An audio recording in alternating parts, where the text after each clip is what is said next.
Sir বলছেন কোয়েশ্চেনটা বলতে পারিস? হ্যাঁ, কোয়েশ্চেনটা আমি বুঝে নিয়েছি। হ্যাঁ, একটু সবাই ঢুকুক, তারপর আমি আনসার করছি। Okay sir. তার আগে আমার একটা কোয়েশ্চেন আছে। How many of you think that today is the last class of everything?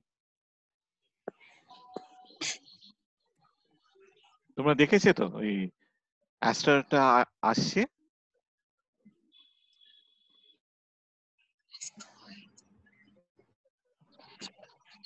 There's an asteroid which is passing by the Earth.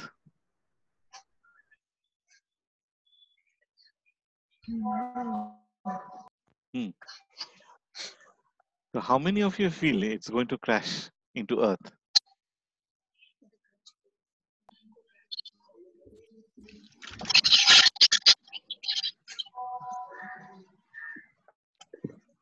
In that case, it will be the last class that we have.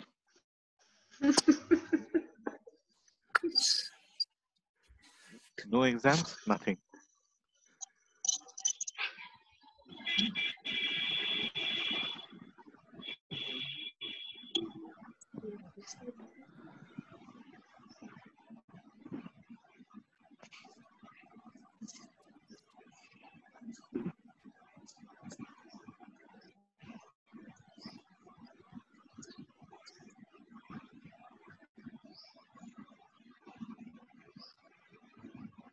Okay. So I've written consumer and producer surplus over here, but I'm discussing producer surplus. So this marginal cost is the supply curve. If I've said demand function, it was a mistake. This is just MC or the supply function.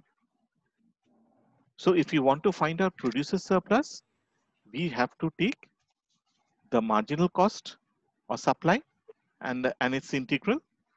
If you want to find out the change in producer surplus, then we take the inverse of the supply function or inverse of the marginal cost function. Okay, Darpok.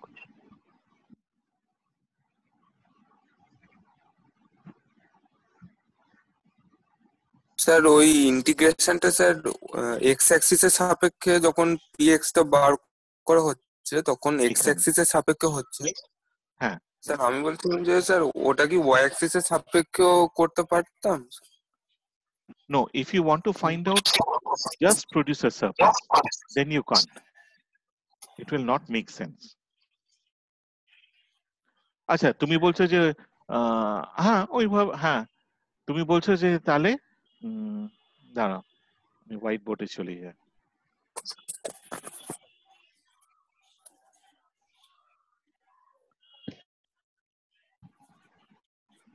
হ্যাঁ, white বোর্ডটা দেখতে পাচ্ছ তো? হ্যাঁ sir. তার মানে তুমি বলছো যে এটা এক্স হয়ে যাবে, এটা ওয়াই হয়ে যাচ্ছে।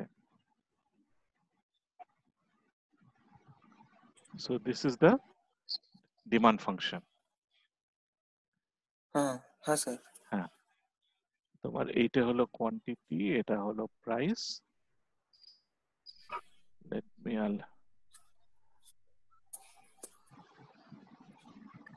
আর তুমি এইটা বার করতে চাইছো।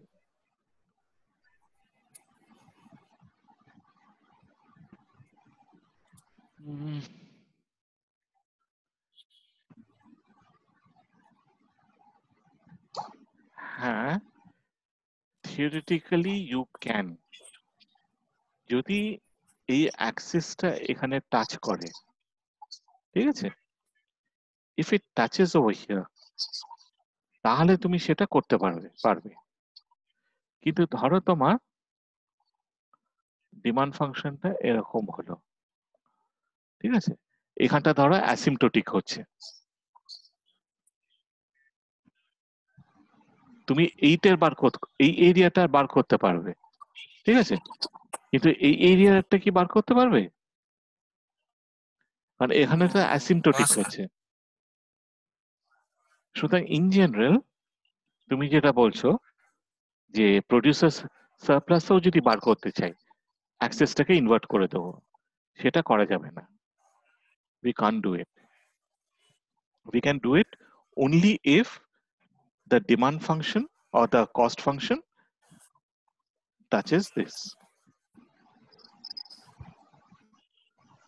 তাহলে y ওকে হচ্ছে স্যার। এখানে কি কোয়ান্টিটি 0 না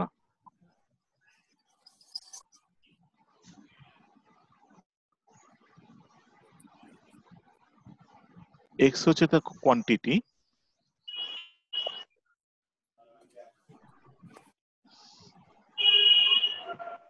সরি আমি এটা ভুল লিখেছি।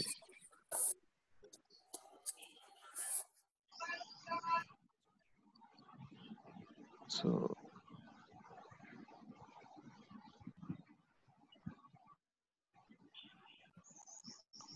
this is x, this is y. Sorry, it is passing like this. হ্যাঁ এই এরিয়াটা, হ্যাঁ এইটা আমরা বার করতে চাইছি। হ্যাঁ, that is also a way we can invert it and find it out. হ্যাঁ ঠিক বলেছো তুমি। So what Darpok is saying that instead of finding it out in this way, we simply take the integral of this, or rather of this. It will be 0 to P0 or P hat. That will also give me the producer surplus. Slide দেখতে পাচ্ছ তো?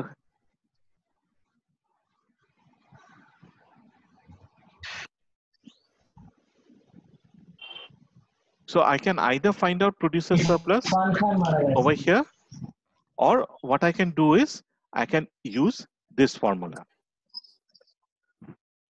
এখানে 0 হয়ে যাবে, এখানে তোমার প্রাইসটা চলে আসবে, the market price P0 বা P hat.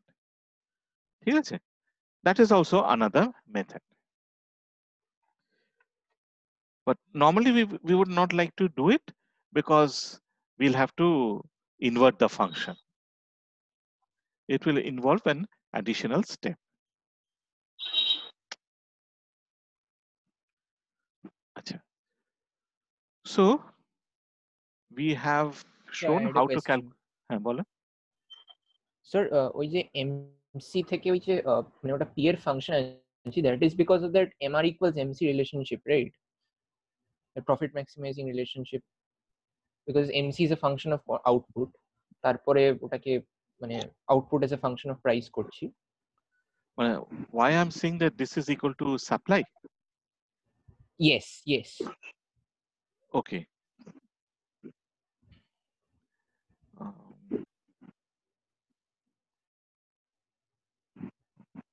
No, see. এটা হচ্ছে যে if you have a price, your profit has to be 0 in a perfectly competitive market in the long run. Break even. Actually ছোট জিনিসগুলো না আমি ভুলে গেছি।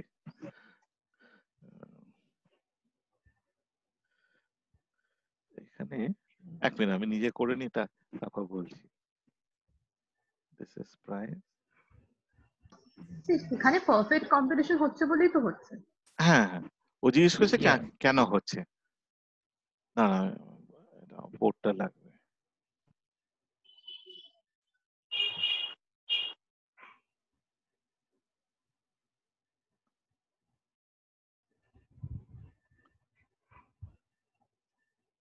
দেখো এইটা হচ্ছে একটা প্রাইস, এইটা হচ্ছে তোমার মার্জিনাল কস্ট। Yes. ঠিক আছে? So how much will you supply? This amount? Acha. Suppose the price changes to over here. How much will you supply? This amount? That one, yes. এইখানে মানে it's more that মানে just MC equal to MR নয়, price is equal to MR which is equal to MC. we are using this relation. Yes.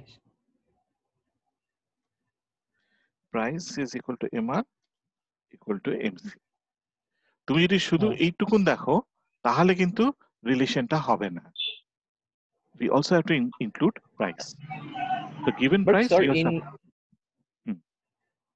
Sir, Follow? in the perfectly competitive market, if we differentiate the TR curve, the TR function, we automatically obtain price, right? So P and MR are more or less the same thing. They're equivalent.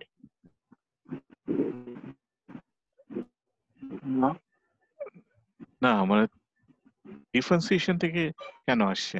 If you differentiate TR, Sir, when we you'll get MR. yeah, which is again TR is P times Q. So if we differentiate in terms of output, so del Q, like if we P is supposedly constant, so P times del Q, so that is P. So that's why it's like MR is P in that sense. হ্যাঁ, কিন্তু যেটা হচ্ছে P is a function of quantity. P remains a function of quantity. ঠিক আছে? Okay. যে এখানে যেটা হচ্ছে that what P equal to MR implies that price is আচ্ছা given sir, to the firm. Perfectly competitive হলে P কনস্ট্যান্ট হবে না? হ্যাঁ, P constant. মানে At P any will point not of be a time. function of Q তো। হ্যাঁ, P is given to the firm. না, ওটা তো তোমার ডিমান্ড ফাংশন হয়ে যাচ্ছে। The price is given to a firm. ঠিক আছে?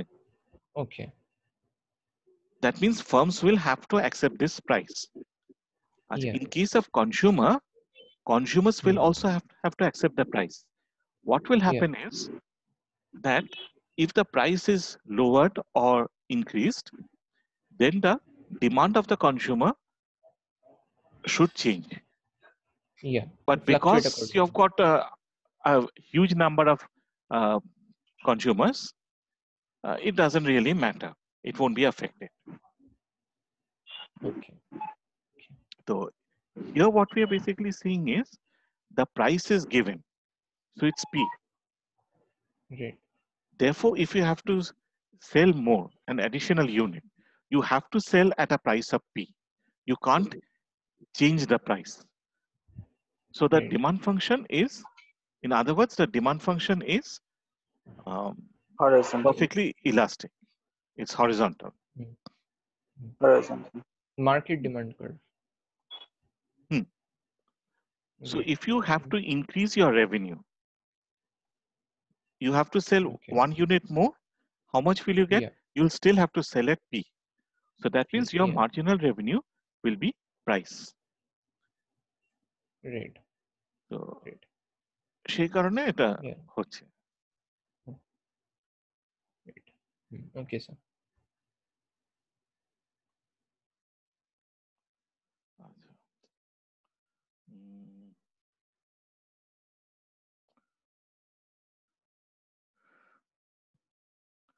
Okay.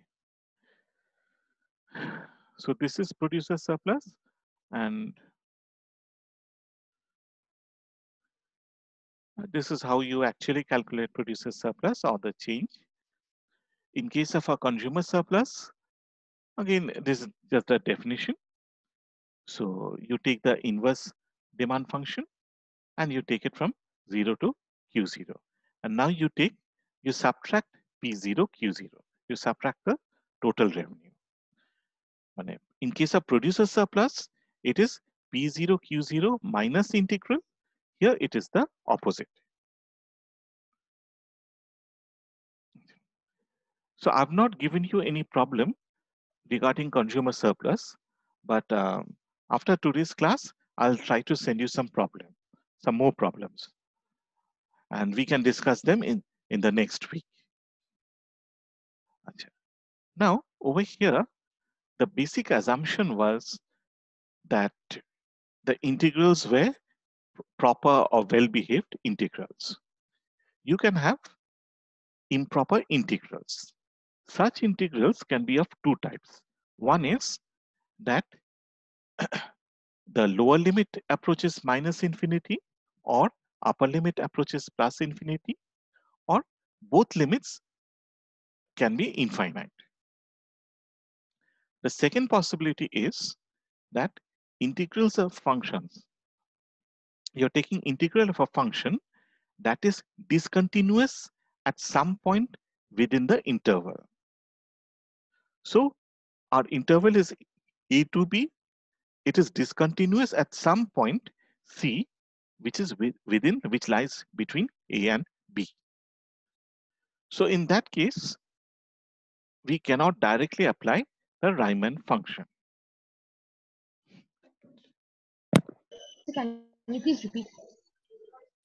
Okay, just give me 1 minute. Discontinuity.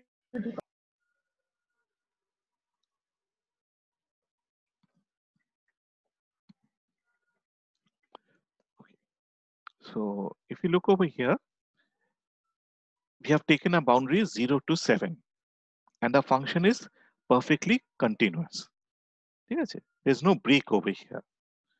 But it can happen that suppose at 3, the line goes like this, and then it becomes like this. So it is not continuous. In that case, we will have an improper integral. So this is the second case, which we are discussing later. And the first case on which we'll start by discussing that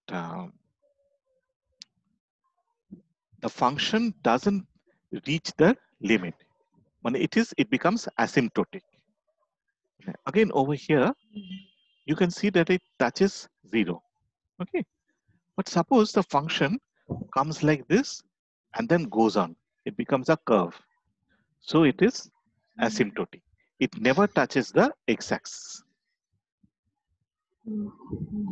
Let me go back further. Consumer surplus. Take the case of the, you remember the case of unitary elastic. The demand curve has an elasticity equal to 1. What do we call such a function? It's a rectangle. It will generate a rectangular hyperbola. And what are the, when will it touch the axis? Infinity. এখানে চলে যাচ্ছে, এখানেও কিন্তু it's asymptotic.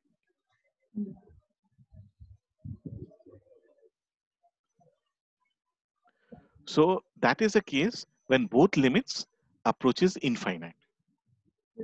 We can have a single limit also. Actor limit infinite, or actor limit at a certain limit. So these are improper integrals. So over here you can see that here the lower limit is given, the upper limit is infinite. Here the upper limit is given, and here both the limit is infinite. Okay. So these are the 3 possibilities with regard to the first category.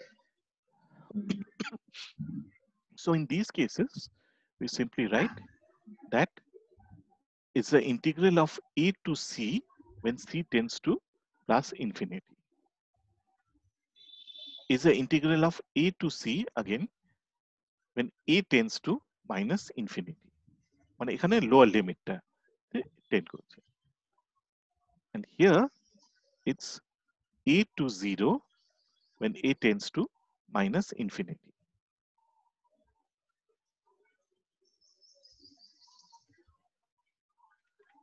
So why 0? So won't this be a sum of 2 subintegrals? এইখানটা আমার ভুল হলো কেন? I've written it completely wrong. না, এটা আমার একদম ভুল হয়েছে।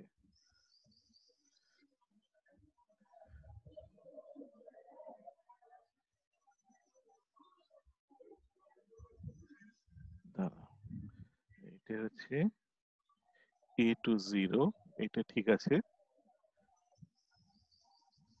Sorry, it should be plus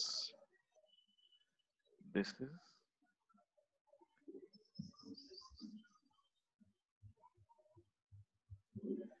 c This will be plus.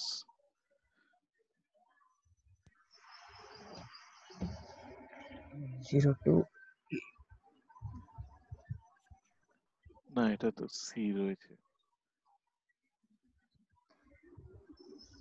Okay. Can you see this Word file? no no sir দেখতে পাচ্ছি না তো আচ্ছা আচ্ছা ঠিক আছে এক মিনিট আমি দেখে নিয়ে তোমাকে দেখাচ্ছি। A tends to minus infinity, A to 0. নিচে আরেক আমি নিয়ে আসছি এখন পেস্ট করে দিচ্ছি, don't worry. C tends to plus 0 to C, ঠিক আছে।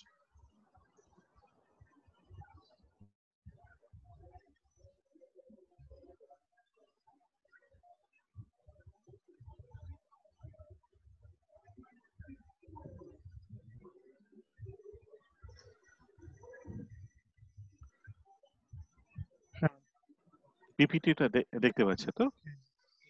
হ্যাঁ এইটাই হবে, হ্যাঁ এটাই বলতে যাচ্ছি। ক্যালকুলাস টাইপ করতে না মানে পাগল হয়ে গেছে।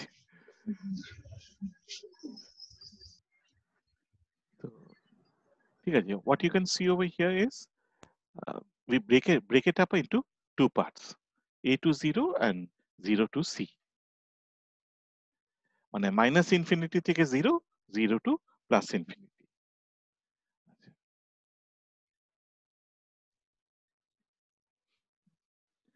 আচ্ছা অ্যাপ্লিকেশনস। আচ্ছা so Sir, I what had a question about that previous integral. Sir, for that limit to exist, that entire that minus infinity to infinity fx del x, so both limits have to exist, right? Like both the zero minus infinity to 0 and the 0 to plus infinity both have to exist, right?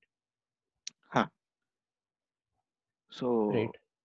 it should be these limits in the third case. Yeah. Yeah. Okay.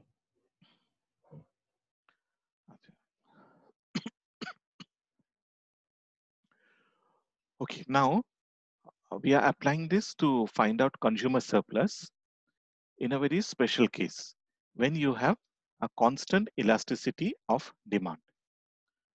So in this case, the demand function can be written as Q equal to AP to the power of minus epsilon. A and epsilon are both positive. In case of the inverse demand function, we simply get Q by A to the power of minus 1 by epsilon. Okay, so this demand curve is asymptotic. It will not touch the price axis in this case. In this case, it will not,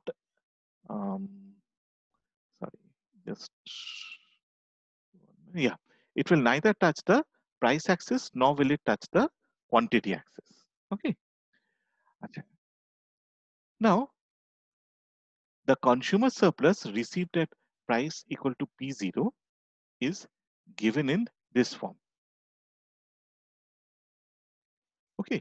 See, actually, if you think it's plus infinity minus infinity, but we have taken a particular level, P0.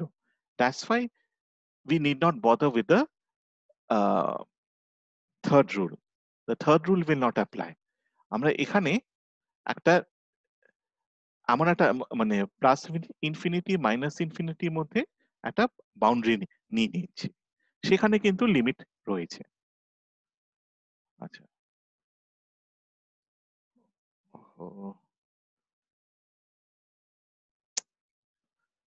Sorry এক minute, আমি ইন্টিগ্রালে চলে যাচ্ছি।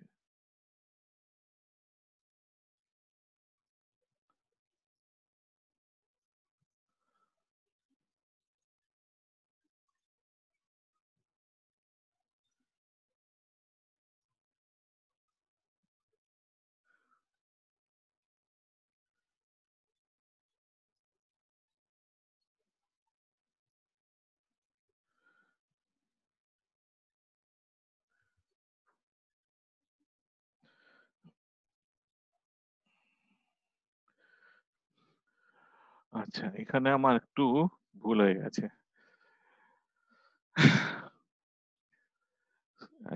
You can see this Word document. Yes.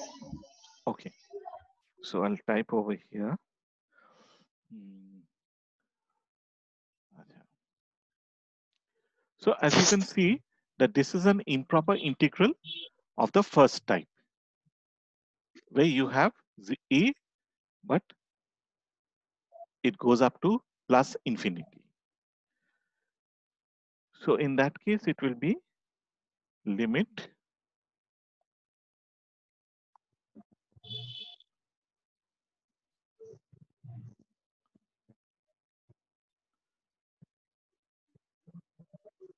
So shouldn't that be the inverse demand curve?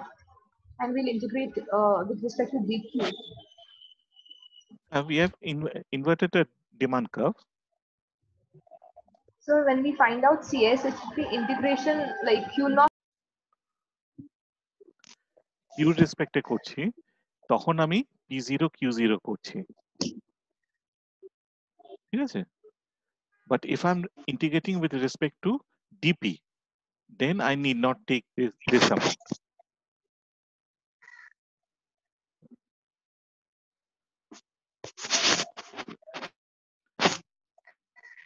আচ্ছা sir, তাহলে নিচে যখন অ্যাপ্লিকেশনের এখানে কনজিউমার সাপ্লাইস লিখছে, ওইখানে তো তাহলে আমাদের কি ইনভার্স ডিমান্ড ফাংশনটা নেবার উচিত ছিল? না, আস্তে আস্তে বলো, প্লিজ রিপিট। নিচে যে অ্যাপ্লিকেশনের যে কনজিউমার সাপ্লাইসের যে ইকুয়েশনটা লিখেছেন, ওইখানে তো ইনভার্স ডিমান্ড ফাংশনটা নেবার উচিত ছিল, Q by a whole to the power -1। হ্যাঁ হ্যাঁ হ্যাঁ, হ্যাঁ, এইখানটা দেখো, এখানে আমি কি ফর্মে লিখেছি, ইনভার্স ডিমান্ড ডিকিউ লিখেছি, ঠিক আছে? এখানে ডিপি লিখেছি, this is the demand function, this is the আচ্ছা আচ্ছা আচ্ছা ইনভার্স ডিমান্ড। ইনভার্স ডিমান্ড, হ্যাঁ হ্যাঁ, জাস্ট ওয়ান।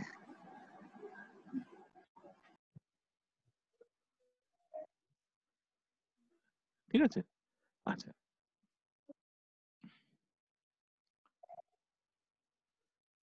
লিমিট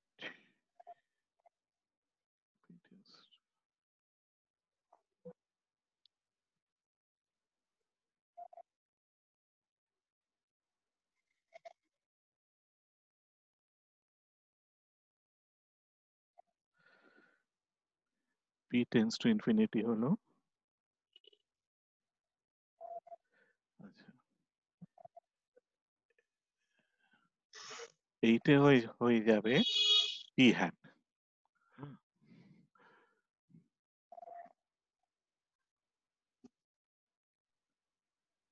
ওহো,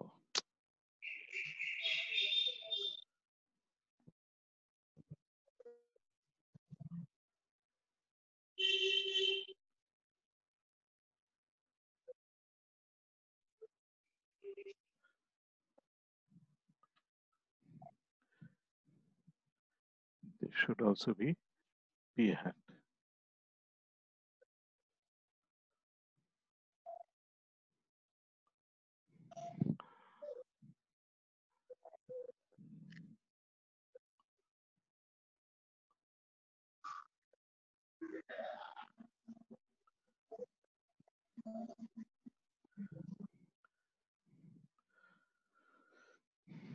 AP minus epsilon।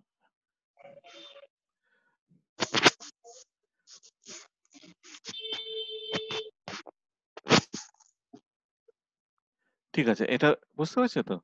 এখানে আমরা here we have a improper integral, limit is p0 to plus infinity, so we are using the first rule which is given over here, this one, উপরে একটা p hat বসিয়ে দিচ্ছি, p hat tends to plus infinity। আচ্ছা, this is, I'm not writing the মানে কিসের limit সেটা লিখছি না,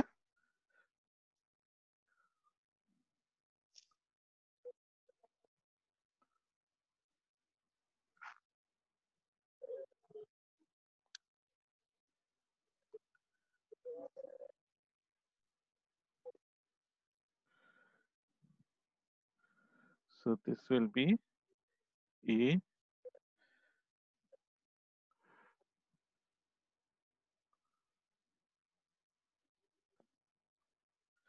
and P will be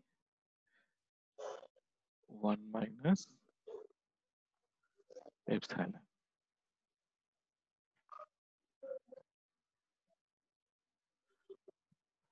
Oh, wow.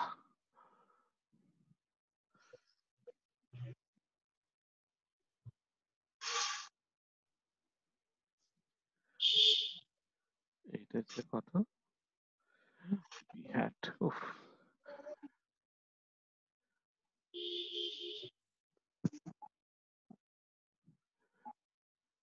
P hat, this will be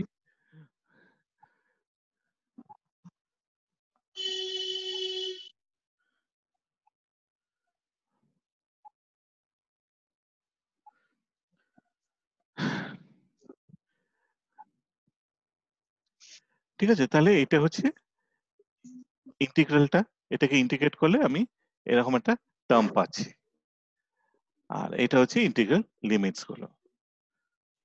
So in the second part, this will be, আমি যখন value গুলো বসাচ্ছি,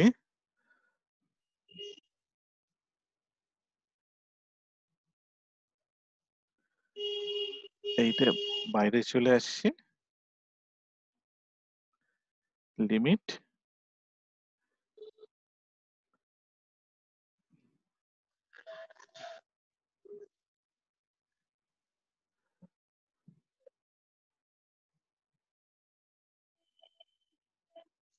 P hat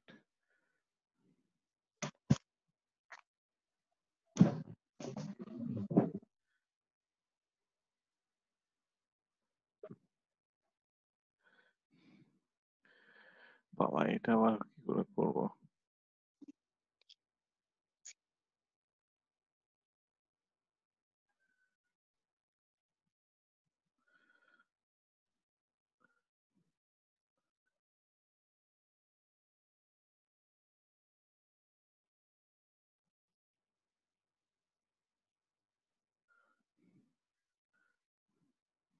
limit of P hat হলো মাইনাস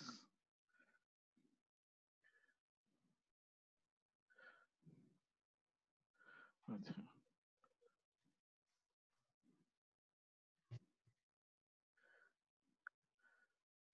P0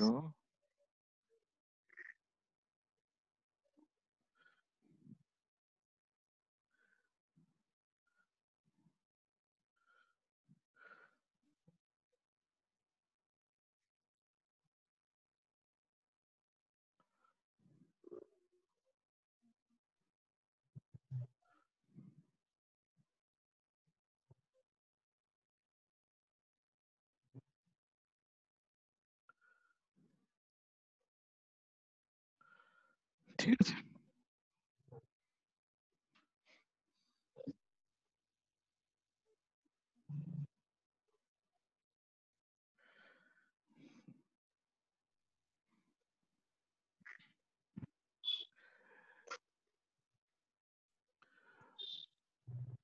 তাহলে এখানে কনজিউমার সারপ্লাস হচ্ছে এই ডেফিনেশনটা এখানে বসাচ্ছি। আচ্ছা, here I am using the first rule of improper integrals. এখানে আমি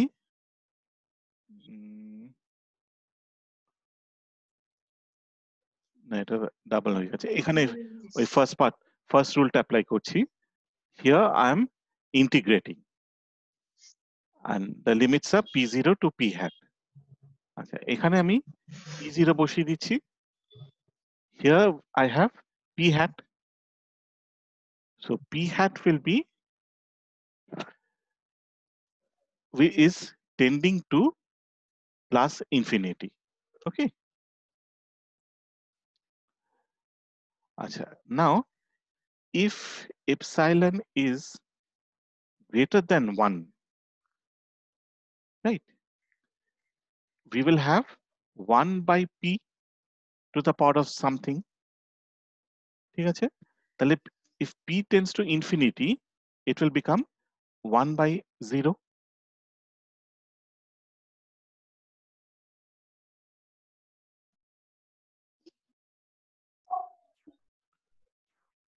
Okay. So the limit will exist only if epsilon is greater than 1. If it is less than 1, তাহলে এই P0 টা continuously বাড়তে থাকছে. It will not tend to 0.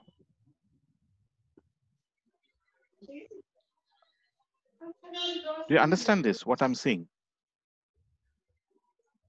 তখন এরকম একটা টার্ম হয়ে যাবে. এটা হলো তো, this will be 0 in the limiting case if epsilon is greater than 1.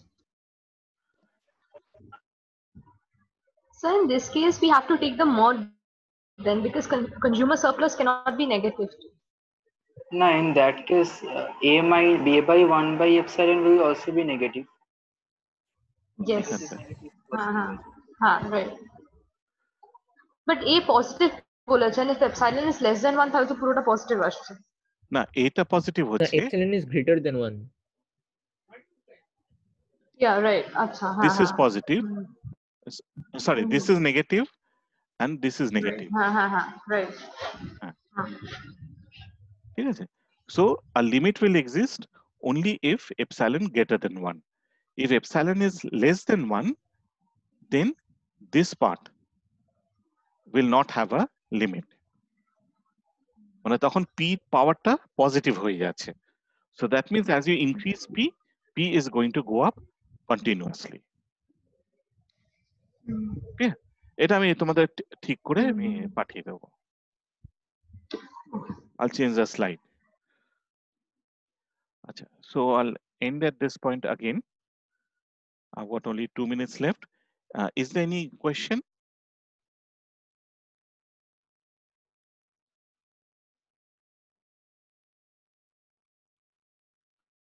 Okay. So I'm ending the meeting.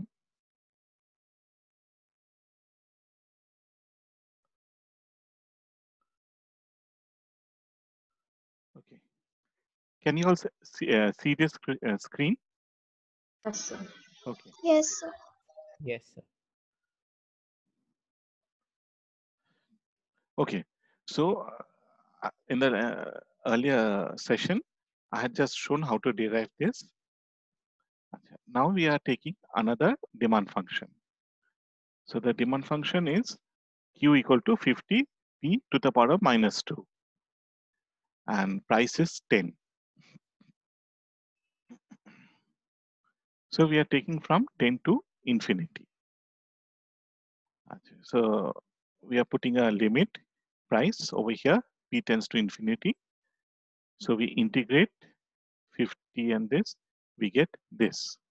This is the integral. Now we have to bring the limit over here and over, just over here. This is a constant. So limit p tends to infinity. So here we are getting -50 into 0 minus 1 by 10, which is 0.10. So this is 5. So this is an easy example where you start with a inverse demand function. Okay. So is this example clear? Yes, sir. Yes. Yes, sir. Okay.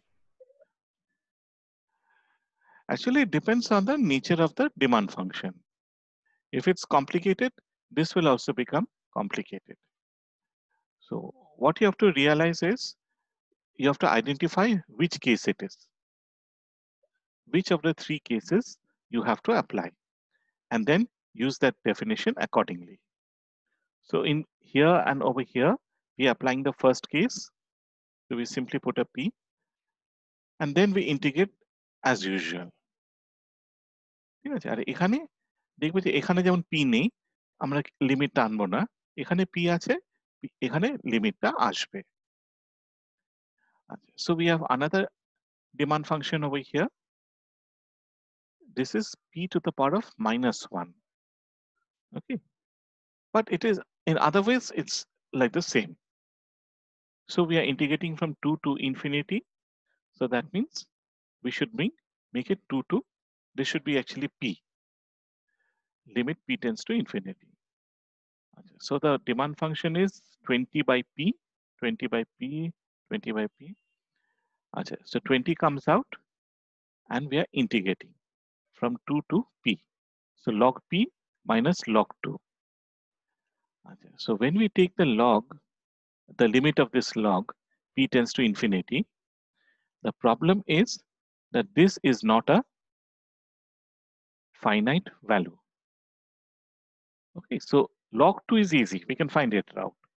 But this part doesn't exist. So here it became 0. In some case, it might be something else. But if the limit doesn't exist, we cannot find out consumer or producer surplus in the case of improper integrals. Okay, so this is the first two cases were cases when we could find out the limit existed. In the first case, it existed if epsilon is greater than 1. In the second case, it always exists. And in the third case, the limit doesn't exist and we cannot find it out. So consumer surplus cannot be found out in this case, in the third case. Now the second category of improper integral is that we take a boundary, both the boundary it's closed and it's well defined. But the problem is within this boundary at some point, the integrand becomes discontinuous. So for instance, if we take the closed boundary 0 to 1 and the function is 1 by x. So if x is 0, the function will not exist. It's undefined. So there's a discontinuity at this point. So here the discontinuity is at the boundary point, but it can also occur within and at an interior point also. The second problem here is that a right-hand side limit doesn't exist. So if we go on increasing x, right, 1 by x, it will tend to plus infinity. So here we take two cases. In the first case, 1 by x, we see that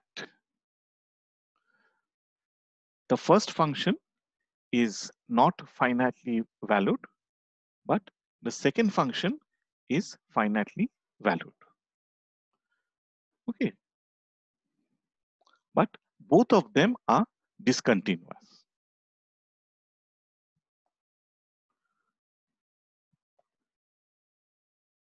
So just what I mean by finitely valued is that the right-hand side or left-hand side limit should exist. Both the limits should exist.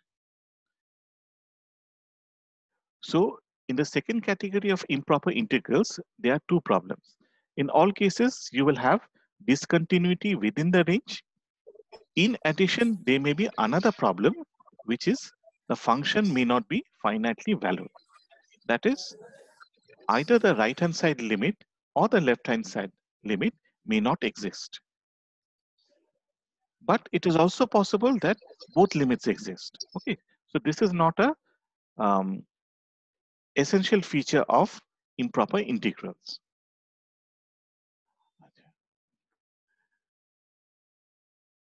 So over here, we have,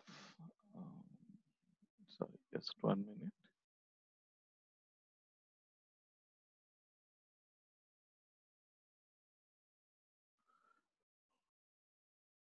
Okay. So sir এটা থেকে কি একটা কোনো slide missing আছে কি? Missing আছে, হ্যাঁ।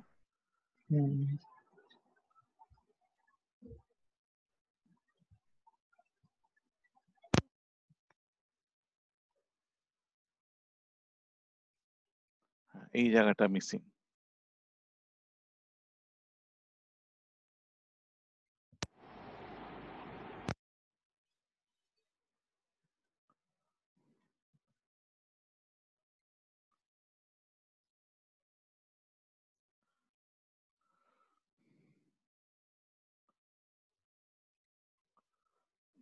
কোনটা ভুল ছিল এটা ভুল ছিল না।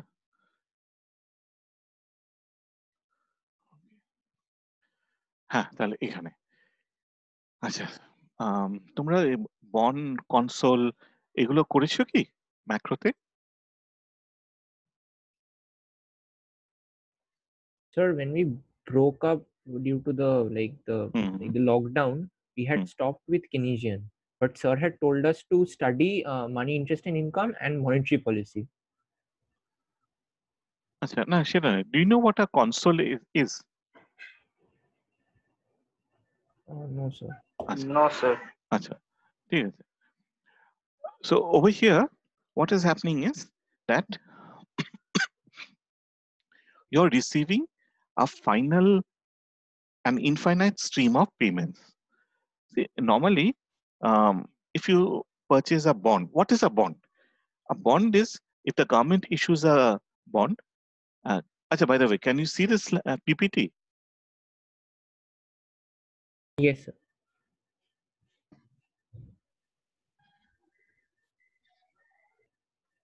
Yeah. So a bond is you purchase a bond from the government. So you pay the government 1,000 rupees, and the government says the bond is a 10% bond. So every year you'll receive 10%, which is 10 rupees, 100 rupees. You'll receive 100 rupees for, let us say, for 6 years or maybe 15 years, like this. The government can say that it is the amount can be paid after every 6 months. So you received 50 rupees, 500 rupees at the end of every 6 months. So you receive 500 rupees in June, then again in December, then again in June, and so on. If the bond is perpetual, that is, as long as you hold the bond till the end of your life or even afterwards, you are going to receive money. So after you die, the person who inherits the bond will get the money. Okay, so you have an infinite stream of payment. That is the difference between a bond and a console. So a console is a bond, but the period is infinite. Clear? Now, yes, if you receive money in the future, then it is worth less than if it is given now. So we have to discount the money. There are several reasons for discounting. One is inflation. The second is uncertainty. So because of this, what you do is the money that you receive in the future, let us say X, the present value of that money will be given by X by 1 plus R to the power of T. You know that? Has it been covered in macro? No, sir. We did it in MD's part, negative discounting and growth, I guess. Yes, Achha. but that was, yeah, we had to study that. Yeah, You have to study that, right? Okay. So basically, you know what present value is, right? Yeah, yeah.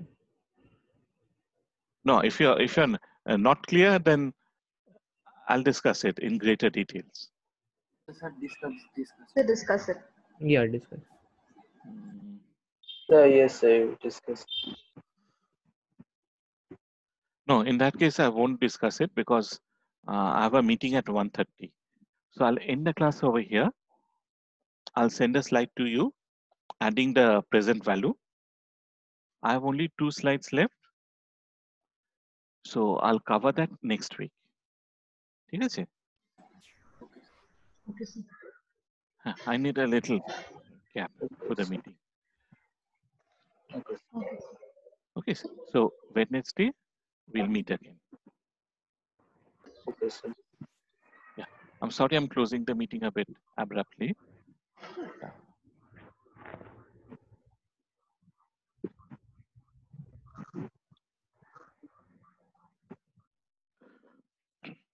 So in the last class, we had started by defining consumer surplus and producer surplus. So consumer surplus is the area of this triangle which is above the price. So suppose the price is P star and the quantity purchased is Q star. Then the consumer surplus is this triangle. In case of producer surplus, it is the area between the supply curve and the price. So the price is P star, quantity is Q star, and this triangle is the producer surplus. Now, why are we so much interested in consumers and producer surplus? The reason is that suppose as a result of government intervention, price changes. Price can go up or price can fall. So in that case, we want to find out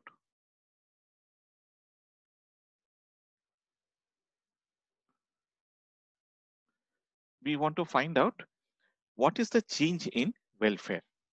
So this is given by the change in consumer surplus. So suppose price increases, in that case, consumer surplus should decrease. The reduction in consumer surplus gives the change in welfare of the consumers. So consumer surplus is very important for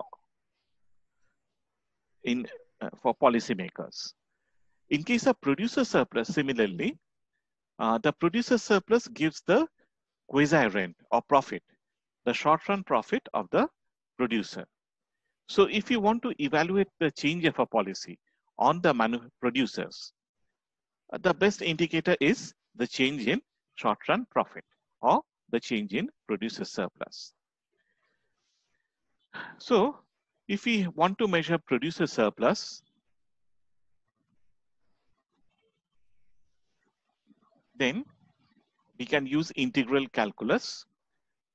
So the best method is we can take P0 into Q0. So this is the rectangle, and we subtract this rectangle. This is using the Riemann sum.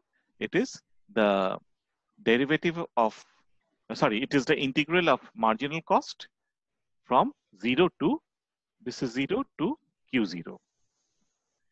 So producer surplus is price into quantity, total revenue, minus integral of this area.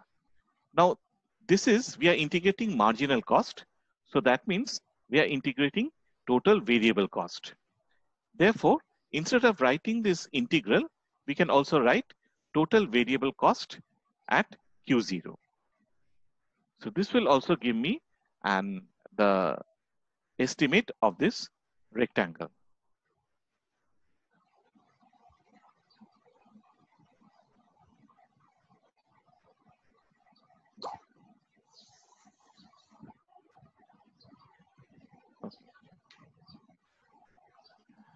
So I've given you some problems in which to solve, find out producer surplus.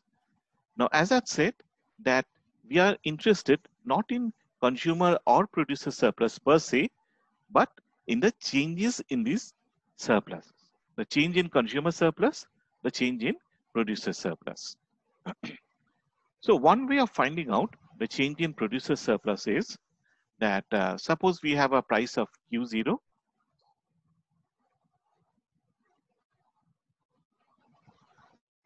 Suppose we have a price of Q0, we find out producer surplus.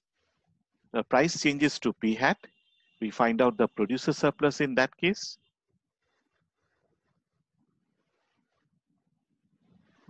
And we simply subtract one from the other. An easy way is to find out,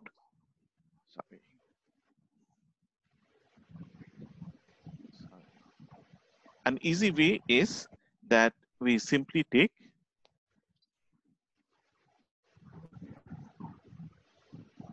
the change in producer surplus is P hat to P0 to P hat, and we integrate the inverse of the marginal cost function.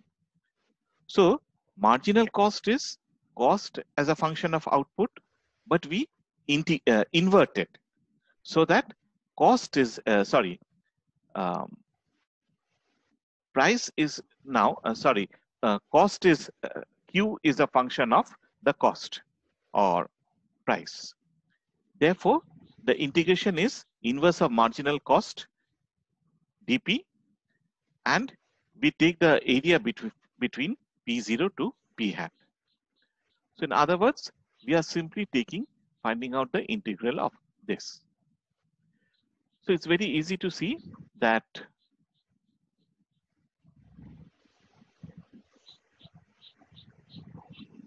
Olipriya line ta khub unstable na, khali berochche ar dhukche. So anyway, so it's very easy to see that this is not the Riemann sum, but if we invert it, then this will come to the x-axis, and therefore this will become the Riemann sum. So similarly, we can find out the consumer surplus in this way.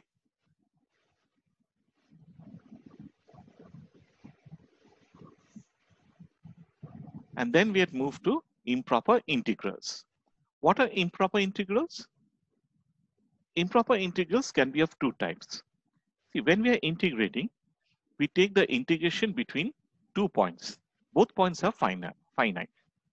But if we have improper integrals, then either the lower limit or upper limit or both will be infinite. Another type of improper integral is that we have two finite points, but between these points, the integrand or the function becomes discontinuous at some point. So first we are discussing the improper integrals with infinite interval. So we have three rules over here, which we had discussed.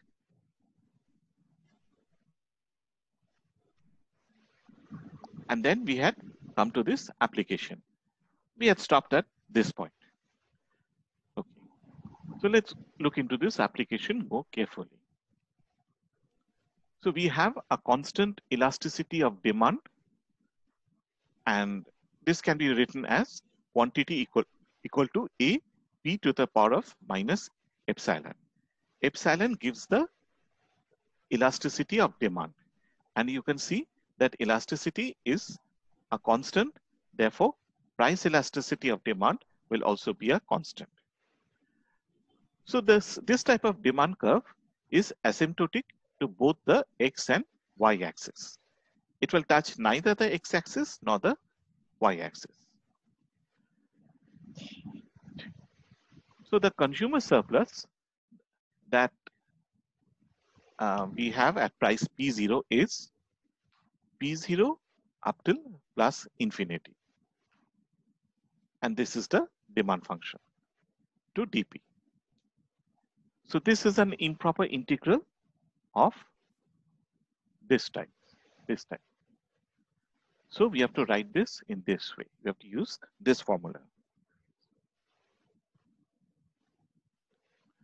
So we have over here, we have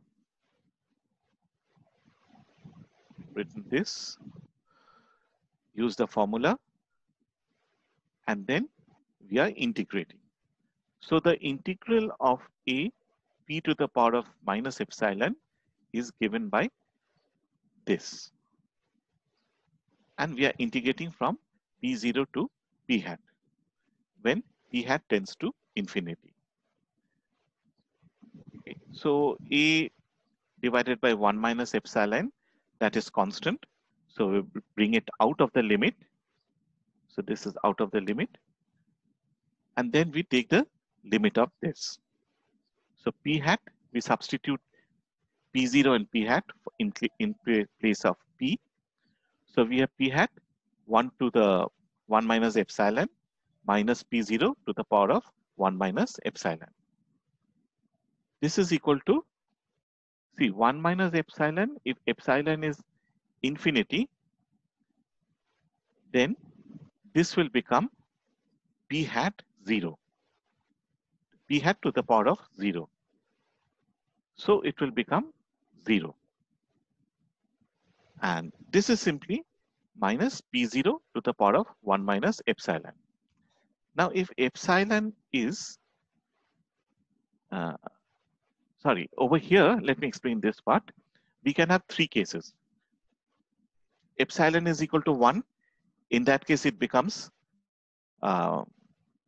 P hat to the power of 0. The other case is epsilon is greater than 1, and we have epsilon less than 1. If epsilon is greater than 1, so let us say epsilon is 2 or 3, something like that, this will become 1 by P hat to the power of something. Therefore, if P hat becomes minus infinity, at the limiting value, this P hat term becomes 0.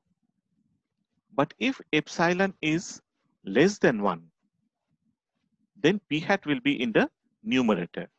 So if we go on increasing P hat, then P hat to the power of something will go on increasing indefinitely. There is no limit. So a limit will exist only if epsilon is greater than 1. In that case, we have this is 0, so it simply becomes minus a to the divided by 1 minus epsilon into P0 1 minus epsilon. Is it clear? Yes, sir. Or will I just summarize? The main point is, when will this limit exist? And the limit will exist only if epsilon is greater than 1. Okay. Now, if we have the demand function 50p minus 2, actually it's not p minus 2, it's p to the power of minus 2. We have to find out the consumer surplus if p is equal to 10. So again, consumer surplus is 10 to plus infinity. So let's try to solve this. We have put the limit over here, 10 to p. Now we find out the limit of this. So this will be minus 50 p to the power of minus 1 minus 10 to the power of minus 1. So we can take 50 out of the limits. We simply have limit p tends to infinity 1 by p. So again, this first part will be 0. And we get a consumer surplus of 5.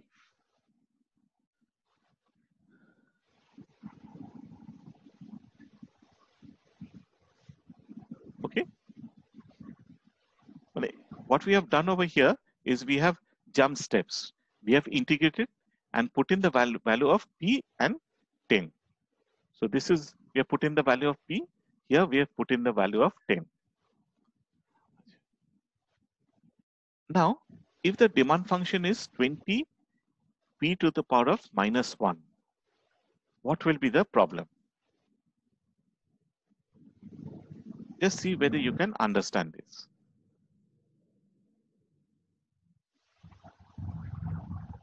So this is again a similar case. Case 1, the formula is this one.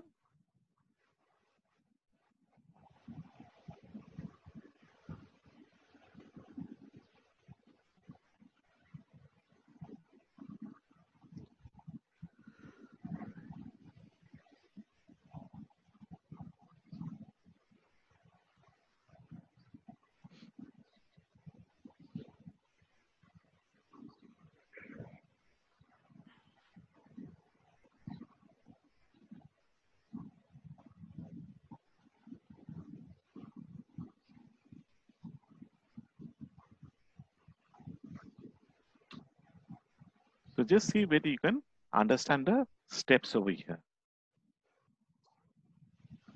So if anyone has a problem, then please tell me.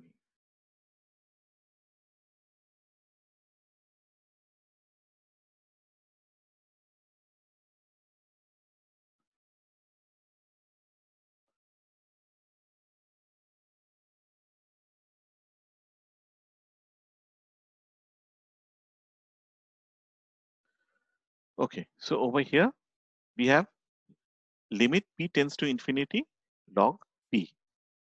So if we go on increasing p, log p will also go on increasing indefinitely. There's no limit to this value. There's no limit to the first term. Therefore, in this case also, consumer surplus cannot be evaluated. So we have discussed three terms. In this case, we can find out consumer surplus, but we have to impose a condition. Here, consumer surplus can always be found out. Here, however, we cannot find out what is consumer surplus. Yeah. So in the case of proper definite integrals, we can always find out what is consumer or producer surplus. But in the case of improper integrals, it may not be possible to find out what is consumer surplus. Now we come to the second category of improper integrals. When we are computing the integral over a finite boundary a to b, when the integrand is discontinuous in the range. So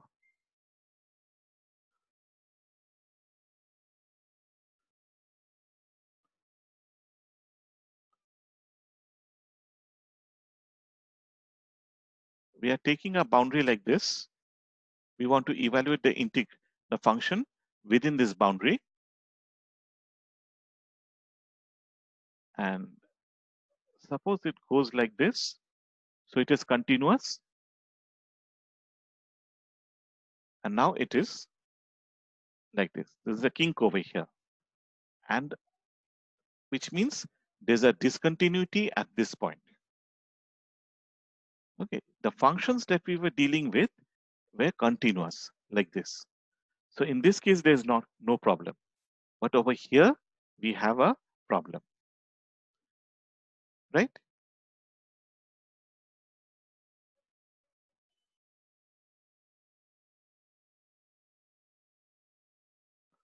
Okay. So one case is when the function is 1 by x. So if we take x equal to 0, it is not continuous at that point. See, the interval is 0 to 1. So if the interval is 0 to 1, this will be an improper integral. But if the interval is 0.1 to 1, in that case, this will be a definite integral. Okay. Now we consider the following examples. So here we have epsilon tends to 0 plus. That means it is the lower boundary. So we are gradually shifting the boundary left. So 1 by x limit. So 1 by x will be log. It will be epsilon and it will be plus 1. So log 1 minus log epsilon. So this is 0 minus infinity, which is plus infinity.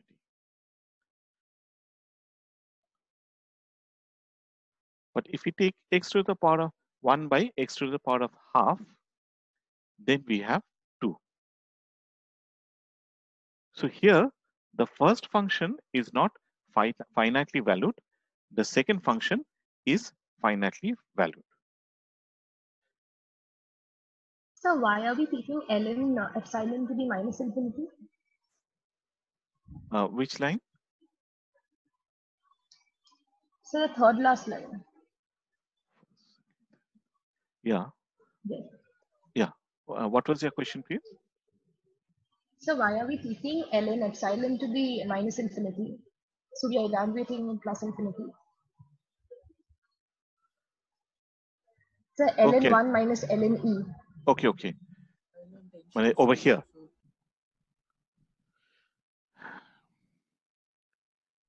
Now, improper integrals are of two types. The first type was when we had an infinite value as one of the boundary points.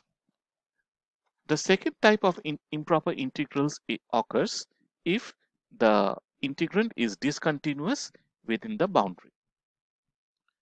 For instance, if you consider the left-hand side diagram, you can see the two boundaries given by the green lines.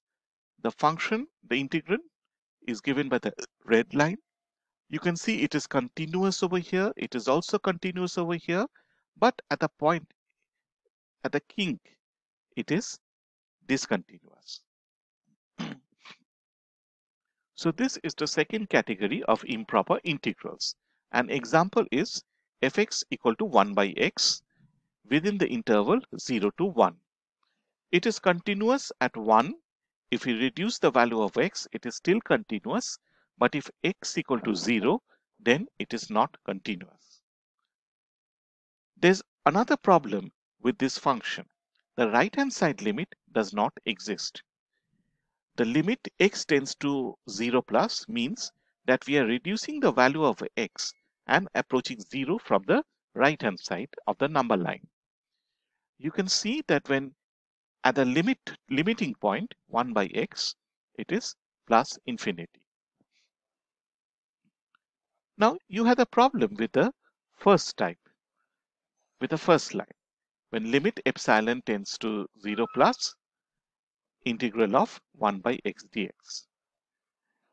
If you go to the last part, it is we have the limit and log 1, which is 0, minus log epsilon. The question was, why is log epsilon minus infinity? Why is it not plus infinity? For this, we have to consider the nature of the log function. Remember that it is a positively sloped function. As we increase the value of x, log x is going to increase. So if we move like this, log x is going to go up. If you move downwards like this, we are reducing the value of x, then log x is going to decrease. Now, log x or when x equal to 1 is 0. So, when we are reducing the value of x, that is, or in this case epsilon, so epsilon is getting reduced. We start from 1 and then we are reducing it to 0. So this is epsilon tends to 0 plus. So here you can see the value of the log function will be negative. So that means as epsilon tends to 0, log x will tend to infinity, and this infinity will be minus infinity, not plus infinity, because log 1 was 0 and we are reducing epsilon still further. So the value of log x must be less than 0. It cannot be greater than 0. It cannot be plus infinity. It has to be minus infinity. So I hope this is clear. Hello and welcome back. Today I'm going to conclude the lecture on integral calculus. The specific area on which we are going to discuss is the problem of future payments. Suppose your friend offers you two options, rupees 100 now and rupees 1000 in the future. Rupees 100 in the future. Which one will you prefer? Obviously, you will prefer rupees 100. Now let me reframe the question. When would you prefer a future payment of 100? Answer is when it is higher than the current payment of rupees X. So if the choice is now, you receive 100 in the future, and let us say a much lower amount now. In that case, you may prefer the future payment. Then the question is, what is X? Is it 90? Is it 80? Or is it 20? The answer is given in the next slide. But what we are implying here is that the present value of a future payment is less than the actual payment. In other words, if we get a payment, an amount now, that is the actual payment. If we get something in the future, we do not compare the monetary amounts. we convert the future payment into the present value and compare the present value with the current payment. But what is present value?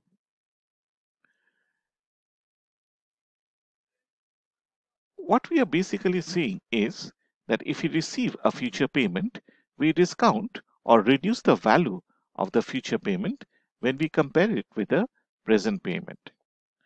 Moreover, if the future increases, that is, instead of paying the 100 rupees in the next year, I pay it after 2 years. In that case, we are going to discount more. Why do we discount? We discount because of two reasons. One is inflation, the price level goes up, and in order to compensate for this, the future payment must also increase. The second is uncertainty.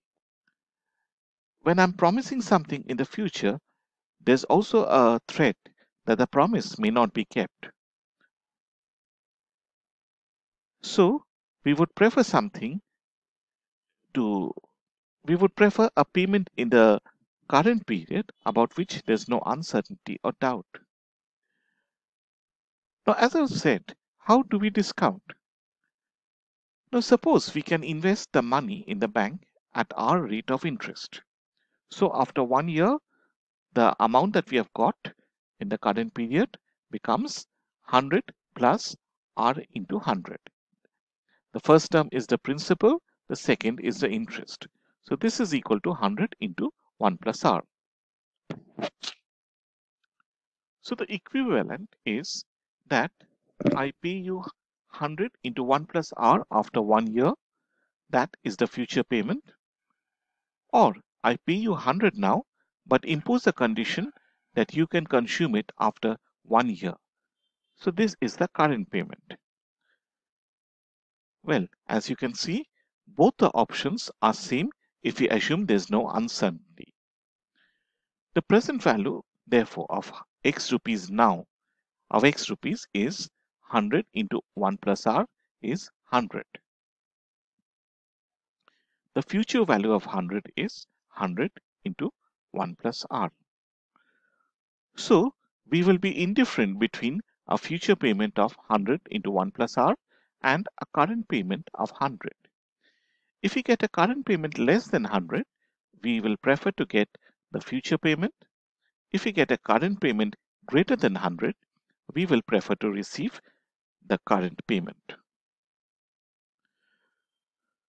Let's look into this in more details. The present value of X is 100 into 1 plus R. So this means X is 100.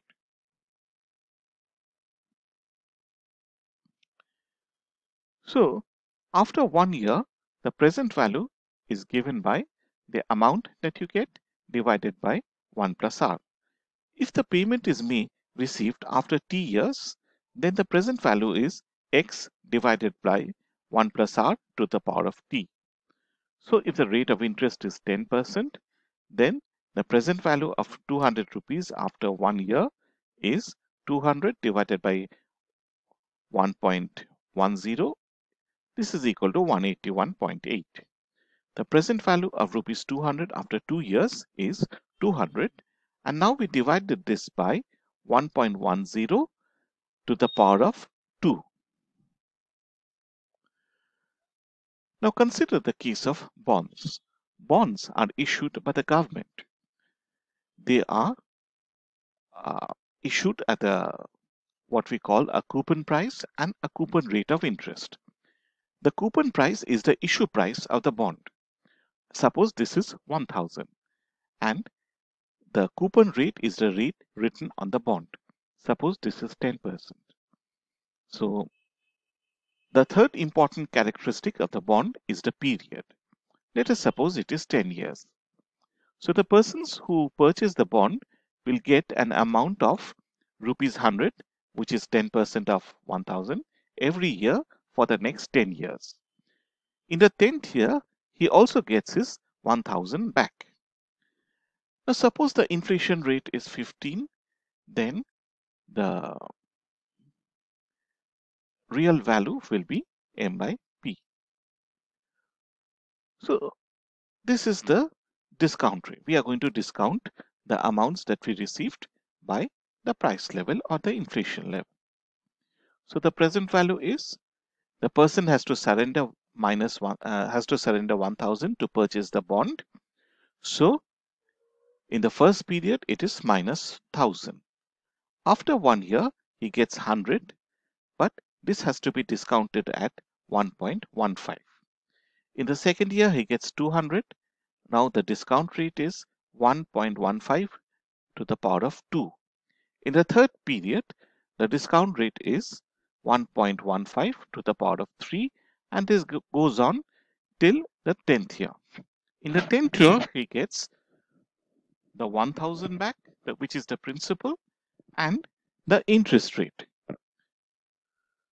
So this has to be divided by the discount rate, which is 1.15 to the power of 10.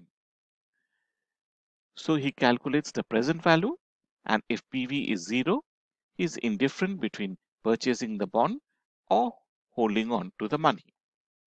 If present value is positive, he will invest in the bond.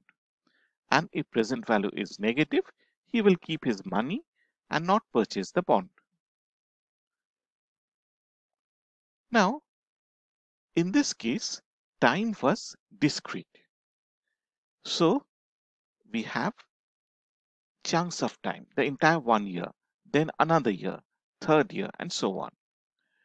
So the net present value will be the current payout by the bondholder plus interest payment for 10 years, and this is equal to, as you have seen, 1,000 plus minus 1,000 plus 100 divided by discount rate, which goes on in the 10th year, 1,100 by 1.15 to the power of 10.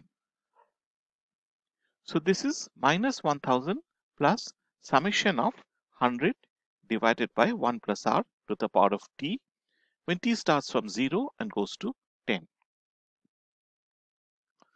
So the discrete time,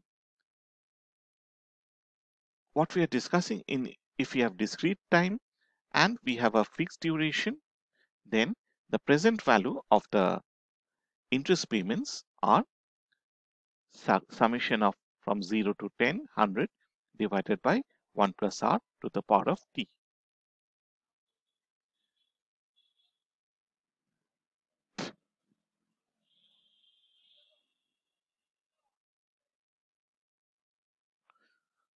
Okay. Now suppose bond purchase is allowed. That is, after 2-3 years, you can sell the bond to someone else. Let us suppose that you hold on to the bond and in the third year, you sell it. So your present value will be minus 1,000 plus 100 divided by 1.1, 100, 1.1 to the power of 2. And then in the third year, X, because we don't know how much he sells the bond for, divided by 1.10 to the power of 3. So the simple interest payments is 100 divided by 1 plus r to the power of t, when you're summing from 1 to 3. In case of X, X is the market price of the bond, which is 1,200, let us say. Now, what is the interest rate that the person who purchases the bond gets? The annual interest rate is R into 1,000, which is 100. But he has purchased the bond not for 1,000, but for 1,200. So his effective interest rate will be 100, which is the interest payment, into 100 to convert it into percentage, divided by 1,200, which is 8.3. So this means if the price of bond increases, then interest rate will fall. Now suppose the price of bond has fallen, and that is why the bond was sold. So the price of bond is 900. In that case, it is 100 into 100 by 900. So the person who repurchases the bond gets an effective interest rate of 11%. So if price of bond decreases, interest rate effective interest rate will increase. So the point that we are trying to make is price of bonds and interest rate are inversely related. Now let us consider a console. A console is a perpetual bond. It will never be redeemed. So in case of a bond of a console, we have the issue price and the coupon rate, which is 1000 and 10%. So now we are going to have an infinite stream of payments. So instead of stopping at 10, the interest rate goes on infinitely. So here we have limit t tends to infinity, summation of t equal to 0 to capital T, which is infinite, 100 divided by 1 plus r to the power of t.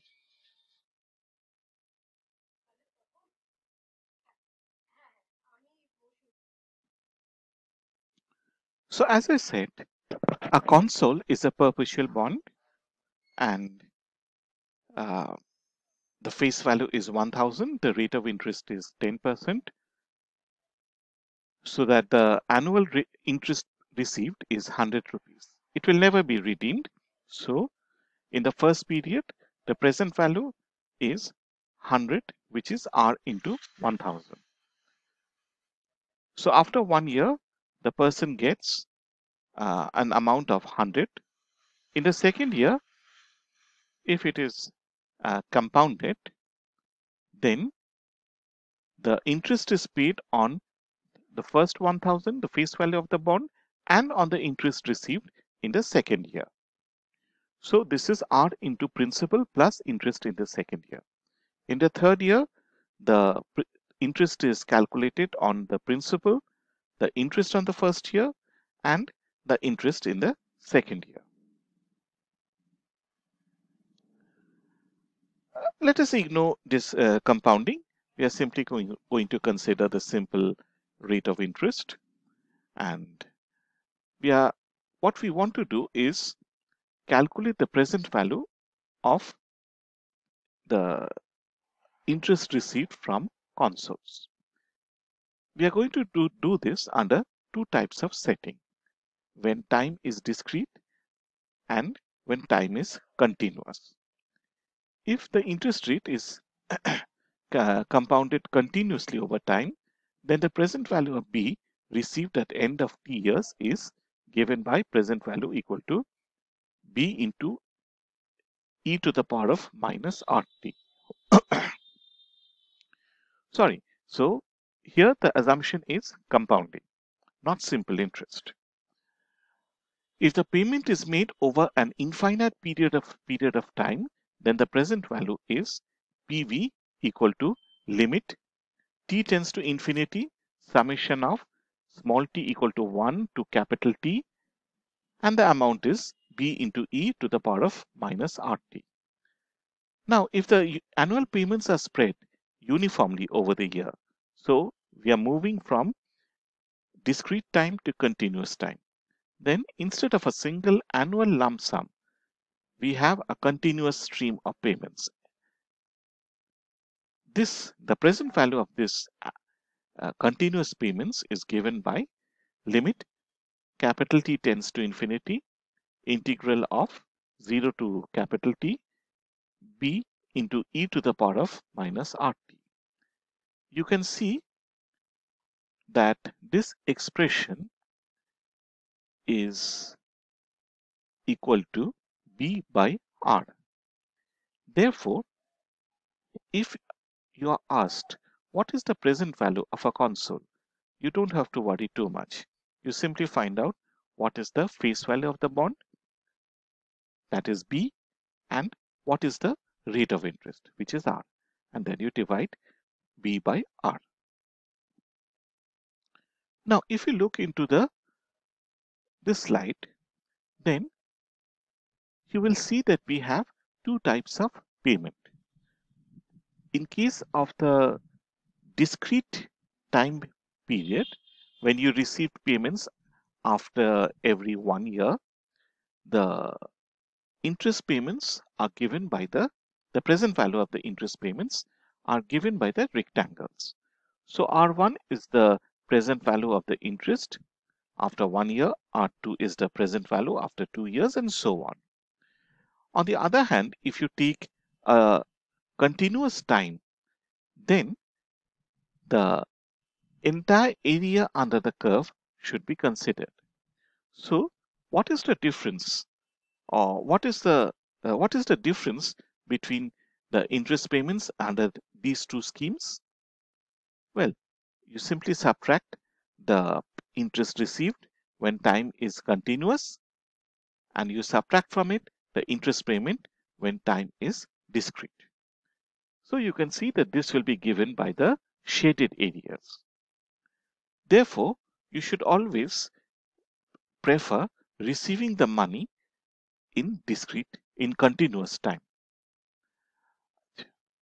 Now an example that you have an infinite payments of rupees 1000 per year and the interest rate is 0.04. So what is the present value of payment? So this is B by R. You get 1000 per year and you divide it by the interest rate, which is 0.04. So the present value is 25,000.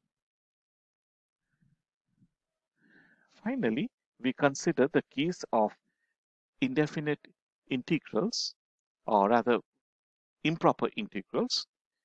Remember that we had defined this as integrals, two types of integrals.